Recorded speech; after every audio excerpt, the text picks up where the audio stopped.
తిరుమల శ్రీవారి హుండీలో 4,000 రూపాయలు దొంగిలించాడు ఒక వ్యక్తి. దొంగతనం చేసిన వ్యక్తి తమిళనాడుకు చెందిన వేణుగా గుర్తించారు. చోరీ విషయాన్ని సీసీ కెమెరాల్లో గమనించిన సిబ్బంది వెంటనే అప్రమత్తమయ్యారు.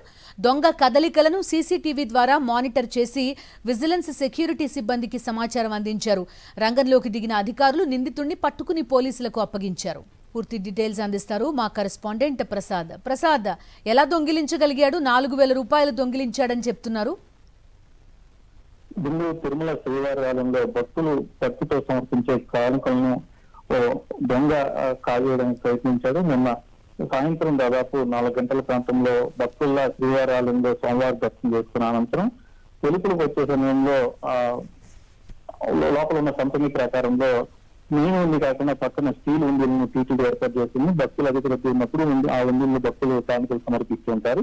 ఈ నేపథ్యంలో ఆ ఉండి ఫుల్ అయిపోవడంతో ఉండిలో డబ్బులు వేసినట్టుగా ఆ వ్యక్తి లోపలికి చేపెట్టి చేతికి అందిన 4,000 రూపాయలను దోచేశాడు.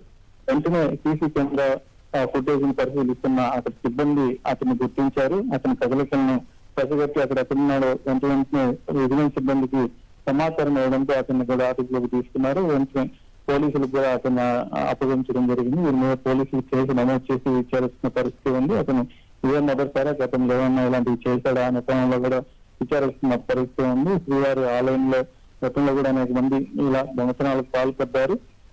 మెయిన్ ఉంది కాకుండా పక్కన స్టీల్ ఉండి భక్తులకు అందుబాటులో టీటీడీ ఉంచుకొస్తుంది. ఆ ఉండిలో దొంగతనం చేస్తూ పట్టుబడడం జరిగింది. ఇతన్ని తమిళనాడుకు సంబంధించిన వేణు వాయులింగంగా పోలీసులు గుర్తించారు. అతనికి సంబంధించిన వీడియోతో సేకరించారు. ఇతని మీద ఎఫ్ఐఆర్ నమోదు చేసి ఇతరులను కోర్టు కూడా హాజరుపరుస్తామని చెప్తున్న పరిస్థితి ఉంది. Okay Prasad, thank you.